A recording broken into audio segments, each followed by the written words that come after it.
Bonsoir Marine Le Pen. Bonsoir.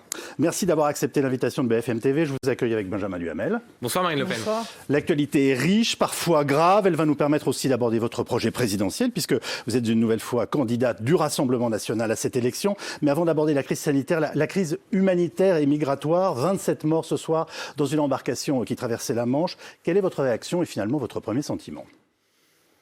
Vous savez, à chaque fois qu'on assiste à des drames comme cela, évidemment, on est horrifié par la situation. Et moi, je me dis toujours que le laxisme en matière migratoire entraîne des drames. Que la faiblesse coupable qu'on a à l'égard des réseaux de passeurs qui font de la traite d'êtres humains entraîne évidemment des drames. Mais je m'interroge aussi, si vous voulez, sur la lucidité d'un certain nombre de responsables politiques. Moi, j'ai entendu plusieurs fois Xavier Bertrand dire qu'il fallait supprimer les accords du Touquet, c'est-à-dire en fait la maîtrise de la frontière britannique dès les rives françaises. Et je lui avais dit d'ailleurs à l'époque, c'est évidemment une erreur totale, car si on fait ça, on aura des morts dans la Manche de la même manière qu'on en a dans la Méditerranée. Donc c'est le cas. C'est une mauvaise décision. Et on voit bien que c'est une mauvaise décision. Il ne faut même pas les revoir, ces accords du Touquet. Il y a une sorte de consensus politique, à part vous peut-être, qui considère que ce n'est pas respecté côté britannique et qu'il faut donc se remettre autour de la table pour négocier de nouveaux accords. Mais on peut, mais sur la philosophie qui consiste à dire laissons donc partir les migrants, et au passage M. Bertrand voulait se servir de ça pour se venger en quelque sorte des décisions britanniques sur la pêche. J'avais dit en aucune manière, d'aucune façon on peut se servir de l'arme migratoire. Il y a beaucoup de moyens de négocier les licences de pêche, mais on ne se sert pas de l'arme migratoire. C'est-à-dire qu'on ne fait pas comme Loukachenko et on ne fait pas comme Erdogan. Ça c'est exclu quand on est un responsable politique digne de ce nom. La diplomatie française ne cesse de mettre en cause et de répéter que les Britanniques doivent aussi jouer le jeu. Gérald Darmanin a même cité Marx et évoque l'armée de réserve du capitalisme britannique. Que pensez-vous de cette analyse ? En disant on les laisse passer de toute façon, ils les laissent passer, c'est à cause des Britanniques qu'ils viennent sur nos plages. Non mais ils ne les laissent pas passer, c'est nous qui les laissons passer, pardon. C'est nous qui ne maîtrisons pas l'immigration clandestine. Je suis désolé de vous dire que ceux qui arrivent que les clandestins qui arrivent en Grande-Bretagne passent par la France. Donc la vraie question que doit se poser le ministre de l'Intérieur, c'est pourquoi, comme il l'annonce avec un air béat, il y a, dit-il, entre 600 et 700 000 clandestins en France. Le directeur de campagne de Mme Pécresse disait, lui, 900 000, M. Stefanini, dans son livre. C'est ça la vraie question, c'est pourquoi nous n'arrivons pas à maîtriser nos frontières. Et quelle est votre réponse à cette question que vous soulevez, mais ma réponse est légitime? Comment on les arrête? Mais on les arrête d'abord parce que on va arrêter les pompes aspirantes, c'est-à-dire tout ce qui fait que les gens arrivent sur notre territoire. Attendez, Madame Le Pen, juste d'un mot, les pompes aspirantes, elles sont côté Grande-Bretagne. Oui. Ce que dit aussi la diplomatie française, c'est dire à Boris Johnson, faites en sorte que le droit social, le marché du travail soit moins attractif pour justement ne pas attirer ces migrants qui n'ont pas envie d'aller en France, ont envie d'aller en Grande-Bretagne. Mais c'est l'hôpital qui se fout de la charité, quoi. Pardon de le dire un peu violemment. Mais quand on a une politique migratoire aussi déplorable à l'égard des clandestins que la France, on donne des leçons à juste personne dans le monde. Voilà. Mais ces migrants veulent pas aller en France. Ils veulent aller en Grande-Bretagne. Non, mais d'accord, mais c'est une toute petite partie. Combien veulent aller en Grande-Bretagne et combien sont en France et veulent venir en France? Vous êtes allés, un certain nombre de vos collègues sont allés derrière la frontière polonaise côté biélorusse en interviewant des migrants. Et ils disent, vous voulez aller où? Réponse, la France. On veut aller en France parce que c'est en France que les clandestins ont le plus d'accès aux aides sociales, aux soins, et tout cela, évidemment, non pas gratuitement, contrairement à ce qu'on dit, mais tout cela payé par la communauté nationale. Donc, qu'on arrête de donner des leçons sur ce sujet. Moi, j'ai des mesures très claires. D'abord, on arrête la filière clandestine grâce à la demande d'asile. Et pour ça, j'ai fait une proposition depuis longtemps. Les demandeurs d'asile doivent déposer leur dossier dans les consulats et les ambassades de France, de n'importe quel pays du monde. On regarde leur dossier. S'ils sont acceptés, ils rejoignent le territoire national. S'ils ne sont pas acceptés... Là, vous parlez des gens qui rentrent légalement. Non, ils rentrent clandestinement et ils déposent un dossier d'asile. Une fois qu'ils ont déposé un dossier... Ils restent. Très bien. Alors vous nous dites... C'est pour ça qu'il ne faut pas qu'ils puissent déposer un dossier sur le territoire national. Très bien. Parce que sinon, ils restent en situation clandestine. Donc vous dites, une fois qu'ils sont là, il y a des moyens de limitation. Comment les empêche-t-on de rentrer? Aucun pays au monde, à ma connaissance, n'a réussi à stopper des gens qui veulent entrer dans un pays. Mais bien sûr que oui, ça s'appelle la politique dissuasive d'immigration. Si un clandestin n'a plus aucun intérêt à venir en France, alors il ne viendra plus en France. Voilà, c'est un effet que d'ailleurs un certain nombre de ministres, y compris de mémoire au tout début du mandat d'Emmanuel Macron, avaient indiqué. C'est que les clandestins, ils regardent les offres des différents pays et ils vont là où leur situation sera améliorée. Mais on peut même pas leur en vouloir, si je puis me permettre. Ce qu'il faut faire, c'est arrêter tout ce qui fait venir des clandestins en France. Parce qu'on leur dit, vous êtes clandestin, mais ne vous inquiétez pas. Vous allez pouvoir rester clandestin, et puis au bout d'un certain nombre d'années, vous serez régularisé. Et puis au bout d'un certain nombre d'années régularisé, vous deviendrez français. Donc évidemment, c'est irrépressible, si vous voulez, pour eux, que de souhaiter venir tenter leur chance, compte tenu de la difficulté qui est probablement la leur dans leur pays d'origine. Venons-en à la crise sanitaire, si vous le voulez bien. Hier, Olivier Véran annonce 30 000 nouveaux cas en une seule journée. La moyenne sur une semaine est donc de 20 000. Que faut-il faire précisément? Est-ce qu'il faut aller notamment directement à la 3e dose? Mais le problème n'est pas savoir si la 3e dose doit pouvoir être disponible. La question, c'est est-ce qu'il faut obliger les gens à se vacciner? C'est ça, depuis le départ, oui, c'est la question, vous avez raison. Et pour répondre à cette question, il faut répondre à une autre question, pour le coup, on a une réponse. C'est est-ce que le vaccin empêche d'attraper le Covid et de contaminer d'autres personnes? La réponse aujourd'hui est claire, elle est non. Le vaccin n'empêche. C'est pas tout à fait exact. Ça empêche moins que ce qu'on pensait la contamination, mais vous ne contaminez pas de la même manière selon que vous êtes vacciné ou que vous ne l'êtes pas. Non, ça, excusez-moi, mais moi, j'ai rien vu là-dessus. Ce que disent la plupart des médecins. Ça fait baisser la contagiosité, mais ça ne la stoppe pas complètement. Disons les choses simplement. Ça a surtout un avantage, c'est que ça évite les formes graves. Ça Parfait. Ça fait baisser la contagiosité. C'est déjà très bien. Oui. Ça évite les formes graves, c'est déjà très bien. Pas tout, hein. Non. Ça évite, ça diminue le risque de formes graves. Bon, et ça c'est déjà très bien, c'est pour ça que je me suis vacciné moi. C'est pour éviter cela, parfait. Mais il n'en demeure pas moins que sur le plan de la protection collective, ça n'empêche pas la contamination. La preuve en est, c'est qu'on n'aurait pas 30 000 cas aujourd'hui, alors que quasiment l'intégralité de la population est vaccinée, qu'on est très largement au-dessus de ce qu'on nous avait présenté comme étant le pourcentage nécessaire de la population vaccinée pour pouvoir avoir une immunité collective. Donc on voit bien que le virus continue à circuler malgré le fait que l'on soit vacciné. C'est un fait. Donc pourquoi se priver de cette arme supplémentaire néanmoins? Pardon? Pourquoi se priver de cette arme qui est la vaccination? Non, mais la vraie question n'est pas là. C'est est-ce que c'est proportionné avec la mise en œuvre de mesures qui sont des mesures qui attentent à nos libertés individuelles? C'est ça la vraie question. Moi, je dis que le pass sanitaire aujourd'hui attente aux libertés individuelles. D'ailleurs, ce que je dis aujourd'hui, c'est ce que le gouvernement disait hier, puisque je vous rappelle que le gouvernement disait que le pass sanitaire ne serait jamais applicable à des actes de la vie courante. Bon, et il a changé d'avis, moi non, et entre-temps, il nous avait expliqué que jamais on ne soumettrait la validité du pass sanitaire à une 3e dose. C'est exactement ce qu'ils sont en train de faire. Il y a un moment, je vais vous dire, Monsieur Calvi, où il faut qu'il y ait quand même une forme de confiance entre la population et ses dirigeants. Il faut que les dirigeants fassent attention à ce qu'ils disent, parce qu'à force de proférer des mensonges, ils suscitent une réaction qui est d'ailleurs celle de la Guadeloupe et de la Martinique, qui est une réaction de défiance profonde à l'égard de nos dirigeants et donc de chaos social qui est quand même devenu une forme de spécialité d'Emmanuel Macron durant son mandat.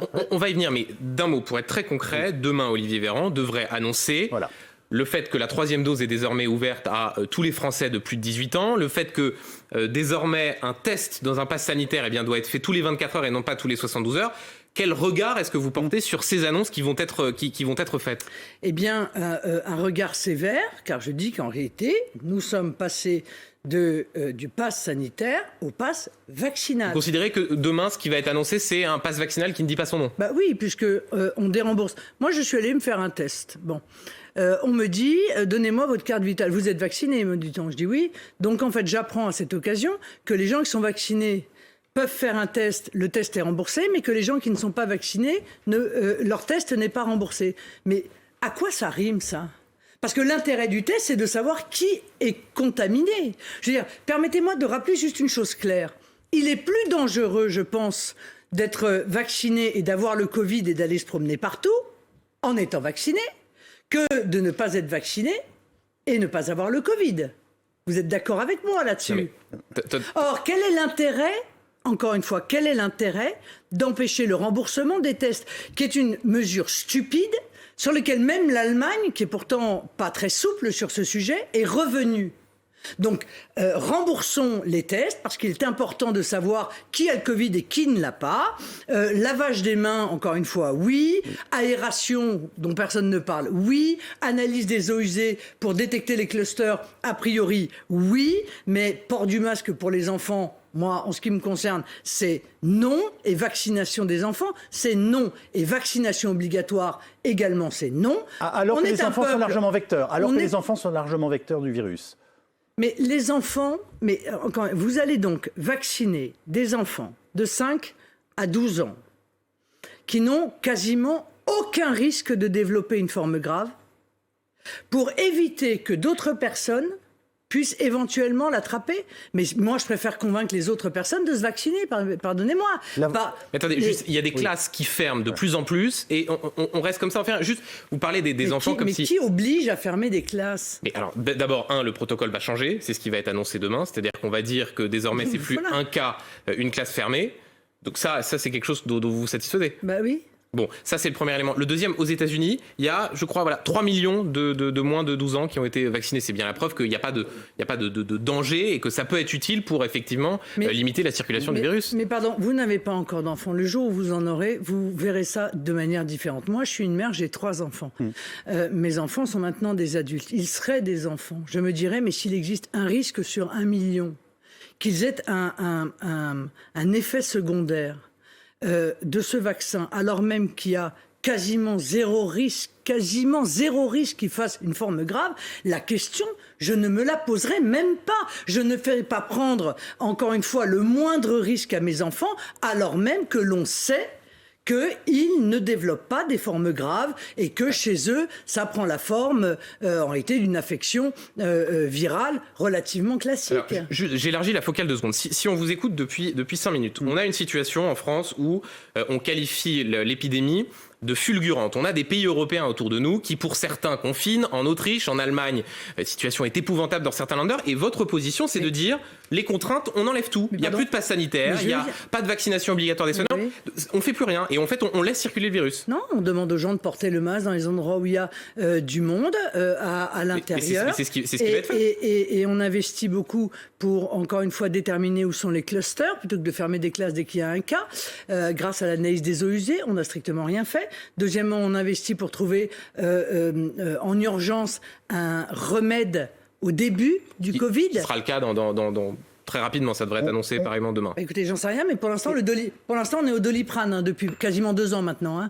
Voilà, c'est-à-dire 0 médicament pour soigner parce qu'on n'a pas laissé aux médecins la liberté de prescription. Donc je le dis aujourd'hui, je suis aussi pour la liberté de prescription. De toute façon, on est en train de nous dire qu'on va tous l'attraper à un moment donné ou à un autre, vacciné ou pas vacciné. Donc ce qu'il faut éviter, c'est l'engorgement des hôpitaux. Et là se pose la vraie seule question en réalité, véritablement, de cette crise sanitaire, c'est dans quel état est notre hôpital. Et comment peut-on imaginer qu'un gouvernement qui sortait de 12 mois de crise sanitaire a quand même pris la décision en 2020, c'est-à-dire en pleine crise, de supprimer 5700 lits d'hôpitaux. C'est ça la vraie question. C'est dans quel état est notre hôpital au moment où nous nous parlons, quand on a suspendu des soignants qui donc ne sont pas là auprès de leurs malades pour les soigner, lorsque on a fait de l'hôpital français le premier désert médical de France, comme le dit le président de la Fédération hospitalière de France.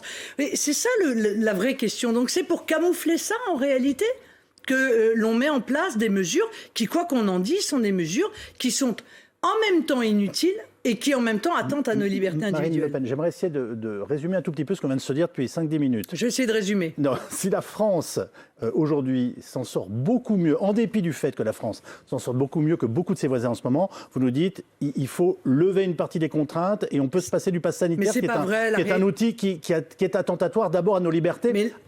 Alors qu'il est fait pour protéger notre santé. Mais arrêtez de répéter ça, parce que ça, c'est les arguments du gouvernement, c'est agaçant. Il y a des tas de pays qui s'en sortent très bien et qui n'ont pas confiné, et qui n'ont pas fermé, et qui n'ont pas mis d'obligation vaccinale, etc.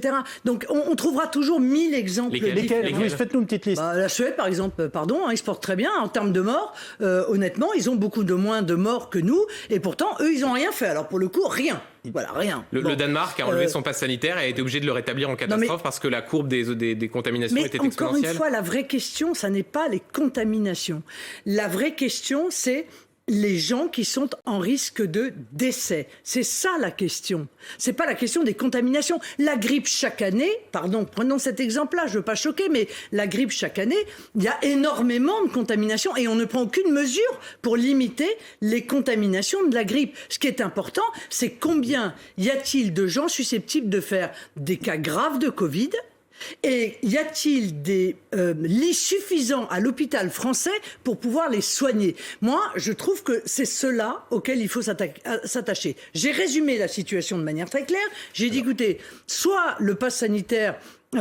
soit le vaccin est utile et le pass sanitaire ne sert plus à rien, soit le vaccin est inutile et le pass sanitaire ne sert à rien. Voilà, je pense que c'est un résumé assez juste de la situation. Jean Castex est positif au Covid. Est-ce que vous pensez qu'il a été négligent ?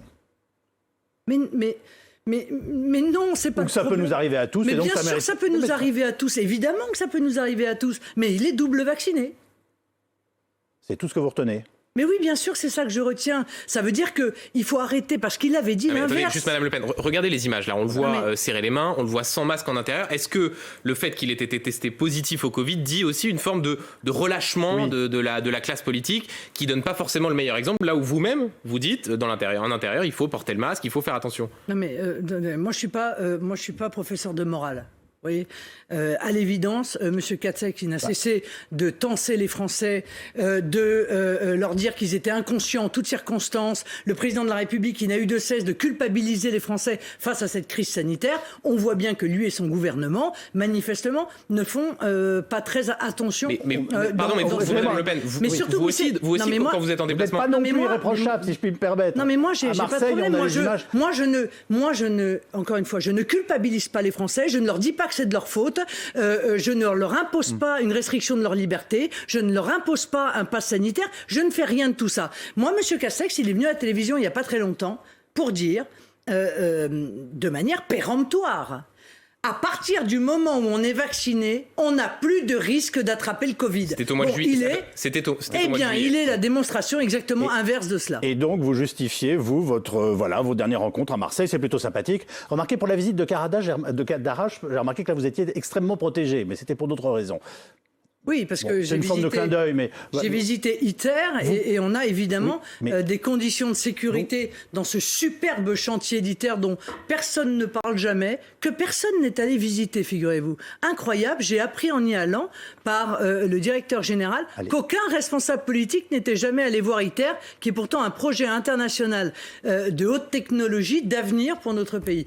Petite incise. La situation dans les Antilles, la Guadeloupe, la Martinique, en lien avec la pandémie, à peine 43% de vaccinés, rappelons-le. Ce soir, vous profitons de cette prise de parole qui est la vôtre et de cette tribune. Que dites-vous aux Antillais, voilà. Sans donner de leçon de morale, que dites-vous aux Antillais? Là, vous venez d'en donner une. 43% je viens de donner un fait. C'est une leçon de morale. Explosion, 43% de vaccinés. Mais vous êtes en train de me dire... c'est factuel, Marine Le Pen. D'accord, mais ce qui est factuel, c'est ce que vous m'avez dit tout à l'heure. Vous m'avez dit, il y a une explosion en métropole, et là, pour le coup, pardon, mais il y a 80% de vaccinés. Donc, c'est quoi le sujet ?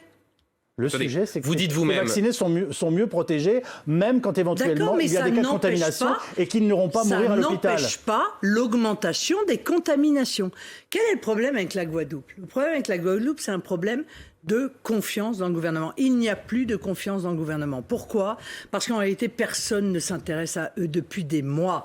Parce qu'on a nié le problème du chlordécone, qui est un poison, qui a empoisonné les Guadeloupéens. 90% des Guadeloupéens ont du chlordécone dans le sang et on leur a dit ça n'est pas cancérigène. Or, il se trouve, pour le coup, c'est factuel, qu'il y a un taux record de cancer de la prostate en Guadeloupe. On leur a donc menti.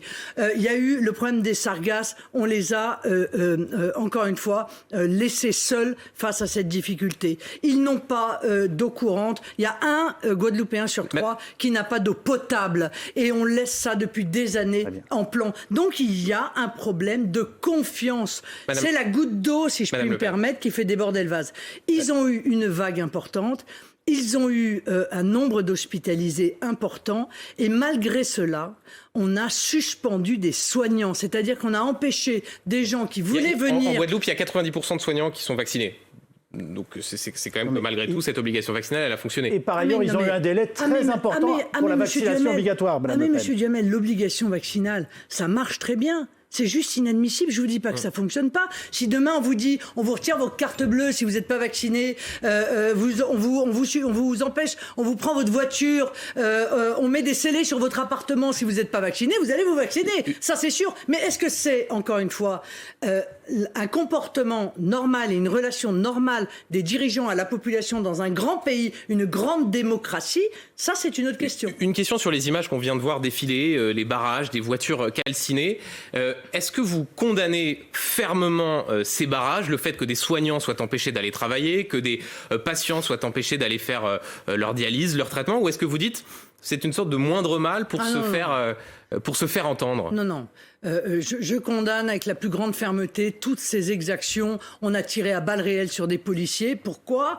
D'ailleurs, parce qu'en réalité, c'est la population la plus modeste, les commerçants qui sont les premières victimes, les habitants qui sont les premières victimes de ces blocages, de ces violences. Il y a eu quand même des incendies d'habitation. Je veux dire, moi qui étais avocat, je me souviens de mon code pénal, l'incendie de lieux d'habitation, c'est la cour d'assises. Oui, mais vous défendez les revendications de ceux qui font ces barrages, Madame Le Pen. Ce n'est pas ce que je dis. Je dis... Non, mais c'est quand même... Pardon, mais vous savez, parfois, on peut être un peu modéré dans sa pensée. Vous voyez, vous nous demandez un peu plus de subtilité. On va essayer. Je dis juste une chose. Oui. Je dis qu'en ayant refusé de parler aux Guadeloupéens, refusé de regarder leurs problèmes, refusé d'apporter une réponse politique, eh bien, le gouvernement fait ce qu'il sait très bien faire, c'est-à-dire qu'il laisse dégénérer des situations pour pouvoir les décrédibiliser. Madame Le Pen, aujourd'hui, quand il y a des émeutes en Seine-Saint-Denis, on vous entend pas dire que l'État a laissé pourrir telle ou telle situation. C'est-à-dire que là, je vois bien que vous condamnez, mais vous dites dans la phrase d'après que l'État a laissé pourrir, qu'il faut aussi comprendre... Mais vous êtes totalement dans le déni ou quoi? Est-ce que vous êtes dans le déni? Parce que les émeutes qui consistent à tirer sur des policiers, comme ça, et c'est le cas quasiment un jour sur deux dans les différentes zones de non-droit françaises, n'ont aucune autre revendication que celle de violenter les forces de l'ordre, violenter les pompiers, violenter les gendarmes. Il n'y a aucune autre justification. Et donc s'il y a d'autres justifications... Ça peut s'expliquer. Non, je viens de vous dire l'inverse. Mais j'essaye de vous expliquer que la solution au problème de la Guadeloupe n'est pas une solution policière, c'est une solution politique. Il faut donc ouvrir le dialogue, remettre tout le monde autour de la table, enfin plutôt mettre tout le monde autour de la table. Parce que c'est bien parce que personne n'a été mis autour de la table qu'on se retrouve dans une situation... Donc Sébastien Lecornu doit y aller, notre ministre des Outre-mer, pour essayer de réunir les gens. Oui. Et de parler. Oui, pour y aller. Bah d'ailleurs, Darmanin pour y aller, là. Il va souvent sur les lieux des difficultés. Il pourrait peut-être y aller, Monsieur Darmanin.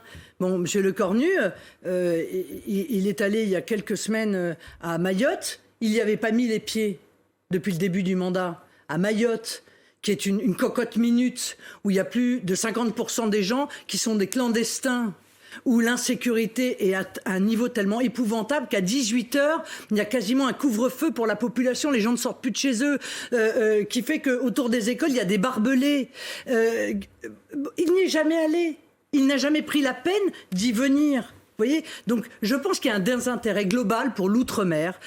J'essaye de résumer. Il y a un désintérêt global pour l'outre-mer, en réalité, depuis que Jacques Chirac n'est plus président de la République. Voilà. Nicolas Sarkozy s'en moquait. Monsieur Hollande s'en moquait. Monsieur Macron s'en moque. Il se moque de ce qui se passe en outre-mer, alors qu'il y a évidemment là-bas des compatriotes qui souffrent de la vie chère, de l'absence du minimum, encore une fois, du minimum que l'État doit apporter. Il y aurait un seul département en métropole qui subirait ce que subissent les Guadeloupéens ou ce que subissent les Mahorais, ça ne mettrait pas 2 heures avant que le gouvernement apporte des solutions. C'est ça que je voudrais vous dire. Marine Le Pen, venons-en à notre sondage est là pour BFM TV.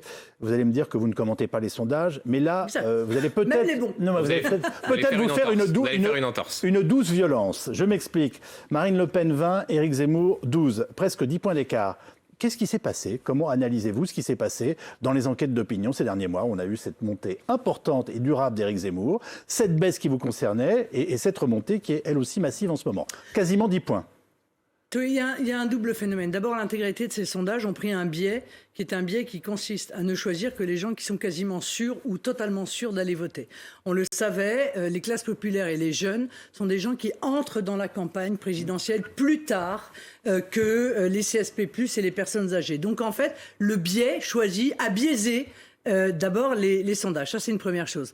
Deuxièmement, il y a un phénomène de blast médiatique autour du démarrage de campagne d'Éric Zemmour. Eh bien, après le blast, la poussière retombe et beaucoup de gens qui ont écouté Éric Zemmour et qui pouvaient être séduits par ses premiers discours, aujourd'hui se désengagent de ce vote. Mais comment vous l'expliquez, cette baisse assez brutale d'Éric Parce qu'ils Zemmour? prennent conscience que, justement, il y a une forme de brutalité qui n'est pas nécessaire, que le travail n'a pas été fait, qu'il n'a pas été fait avec sérieux, qu'on lance comme ça des choses qui sont provocantes, mais que derrière, il n'y a pas de projet de loi écrit, il n'y a pas de mesures précises, il n'y a rien qui est chiffré, il y a des mesures qui sont manifestement impréparées, c'est le cas notamment dans son domaine économique. Il y a une forme, si vous voulez, d'impréparation totale, comme si Éric Zemmour était parti dans une aventure personnelle, mais qu'il n'avait pas réfléchi qu'il est obligé d'offrir une offre politique sérieuse aux Français. Vous nous dit-il là, c'est il fatigue au bout du compte parce qu'il n'a rien à proposer? Non, durablement? Oui, c'est-à-dire que en réalité, il a fait son succès sur des outrances, sur le buzz, et il savait très bien que les journalistes allaient rentrer dans ce jeu-là, car il est journaliste. Donc il vous connaît bien, il vous connaît peut-être mieux que quiconque d'autre, et il sait qu'il faut faire le buzz pour faire parler de soi, sauf que c'est une élection présidentielle. Oui. Les Français, là, ils sont en train de choisir celui ou celle qui va les diriger durant 5 ans et qui va avoir une influence sur leur vie quotidienne, sur le pouvoir d'achat, sur l'immigration, sur la sécurité, sur la santé. Ils attendent des propositions sérieuses et ils n'ont pas, je crois, trouvé de propositions sérieuses et travaillées dans la bouche d'Éric Zemmour. Plus de 60% des Français dans l'enquête Odoxa le jugent dangereux. Que pensez-vous de ce terme? Et est-ce que vous l'estimez, vous aussi, dangereux? Ah oui, mais le problème, c'est que, vous comprenez, la contrepartie de la provocation permanente et de la brutalité permanente et de la prise à partie de secteurs entiers de la population française. Alors un coup, c'est les femmes, un coup, ce sont les ouvriers, un coup, ce sont les chômeurs, un coup... voilà, crée une inquiétude. Pourquoi? Parce que les Français...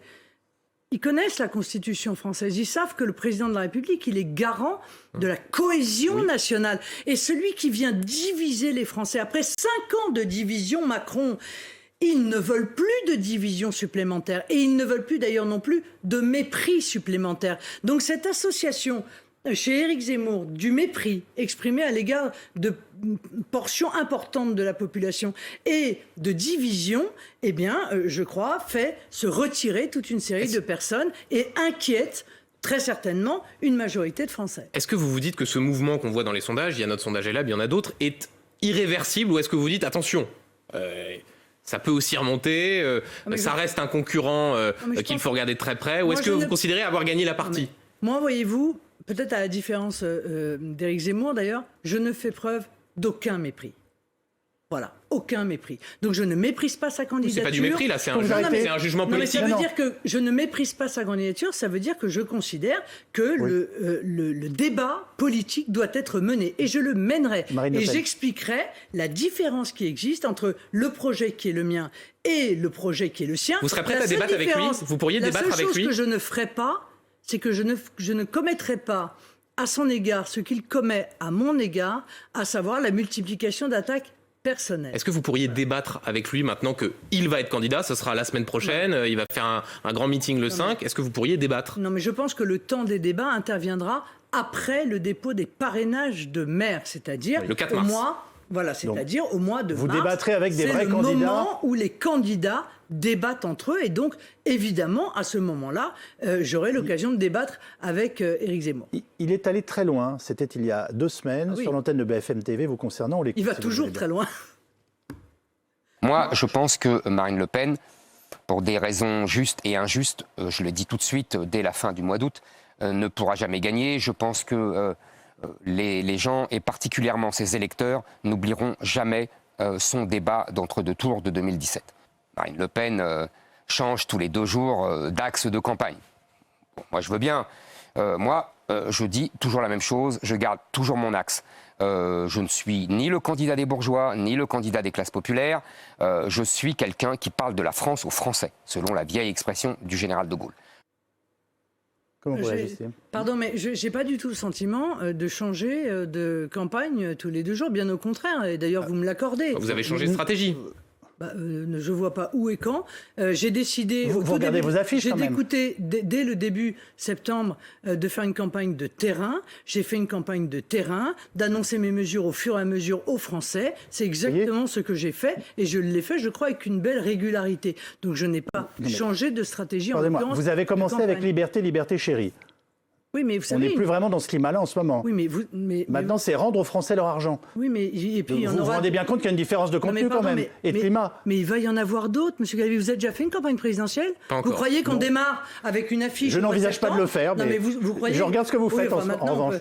Vous croyez qu'on démarre en septembre avec une affiche et qu'on termine en avril avec la même ? Mais ça n'existe pas, ça. Bien sûr qu'il y a des tempos, des séquences dans une campagne. Et pour cause, puisqu'il faut faire connaître aux Français un panel entier d'un projet qui est un projet cohérent, global, réfléchi, travaillé, sérieux. Il faut qu'on parle économie. Juste avant, est-ce qu'il est encore possible d'un rapprochement avec Éric Zemmour dans la perspective d'un second tour ? Écoutez, je crois qu'il ne le souhaite pas. Enfin, vous voyez, moi, je pense que quand on parle comme il parle là, avec autant de violence à mon égard, avec autant d'hostilité exprimée, je pense qu'il ne le souhaite pas. Je le regrette. Mais moi, ce que je viens dire, en revanche, à ses électeurs, c'est que si vous avez été un moment séduit, même si vous ne l'êtes plus par Éric Zemmour, c'est que vous avez conscience que la France est en grande difficulté.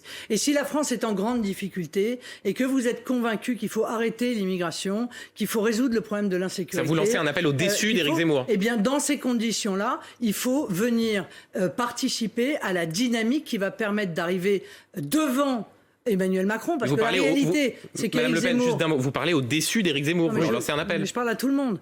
Je leur dis, Éric Zemmour a promis une chose. Il a promis qu'il avait plus de chances de gagner l'élection présidentielle que moi. Tout démontre aujourd'hui que c'est faux. Voilà.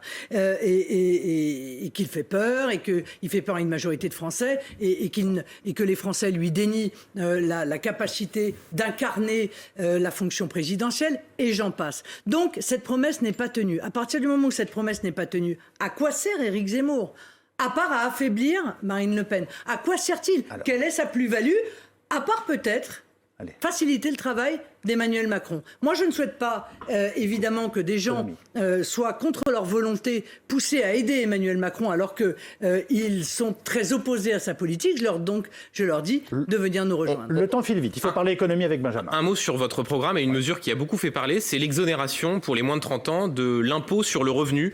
Est-ce que c'est vraiment le problème numéro 1 des jeunes de ne pas payer d'impôt ? Est-ce que c'est pas plutôt le chômage quand on sait que 20% des 18-24 ans n'ont pas de travail ? Est-ce que c'est pas une drôle de vision des priorités des moins de 30 ans ? Mais l'un n'empêche pas l'autre. Vous savez, vous prenez une mesure, je vais vous en donner toute une série d'autres. C'est normal qu'on vous interroge sur vos mesures précises. Mais bien sûr, M. Calvi, ça n'était pas un reproche.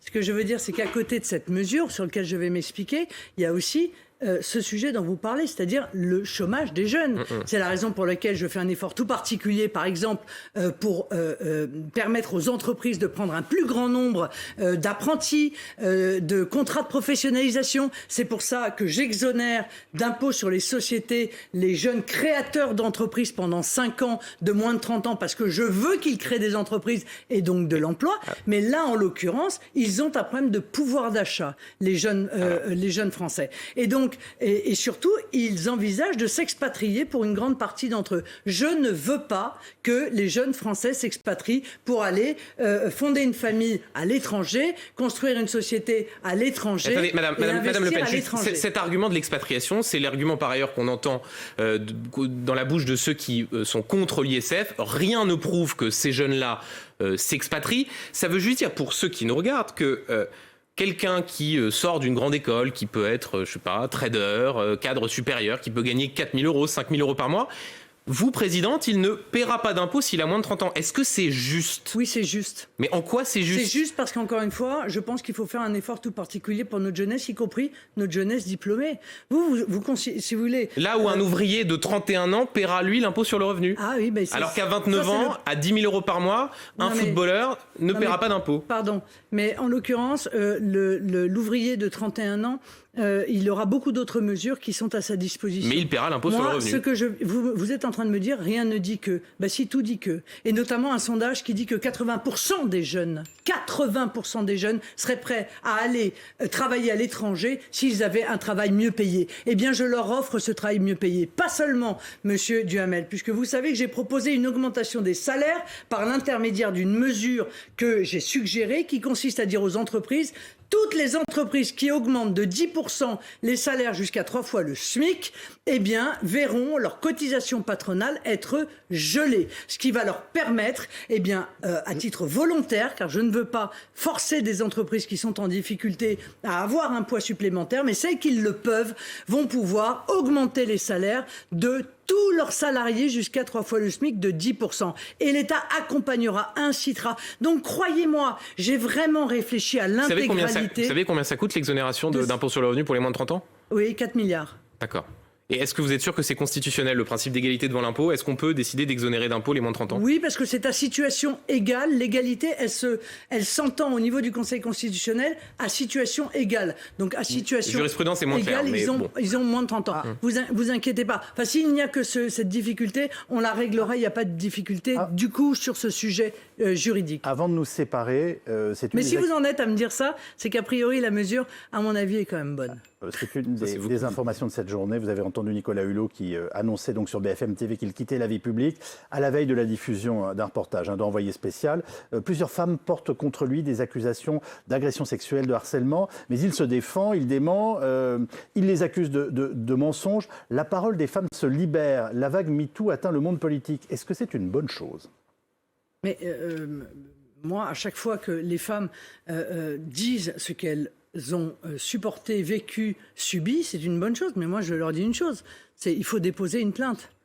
Parce qu'on est quand même dans un état de droit, et dans un état de droit, c'est la justice qui détermine si quelqu'un est coupable ou pas. Parce que moi, je suis avocate, et je considère qu'il existe quand même un principe auquel je suis extrêmement attaché, qui s'appelle la présomption d'innocence.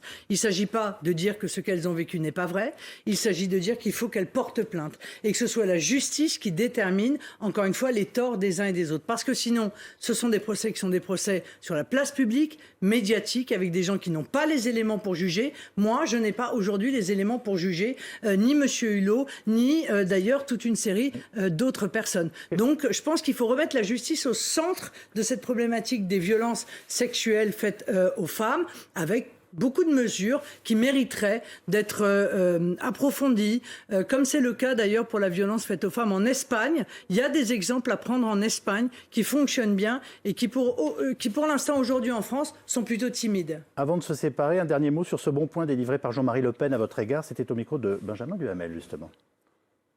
Je crois que Marine a relativement bien encaissé la présence d'un candidat dynamique et bruyant, qui passe pas inaperçu. Et somme toute, elle a limité le nombre de ses partisans qui se déclaraient, mais à 5 mois des élections, favorables à Zemmour. C'est suffisamment rare pour le souligner. Est-ce que ça vous a touché de voir qu'il changeait un peu de braquet par rapport à ce qu'il disait Éric Zemmour? Est-ce que c'est le signe, en plus du trou d'air dans lequel est le polémiste en ce moment, voilà, qu'il y a une sorte de planète qui s'aligne pour vous, du moins en ce moment?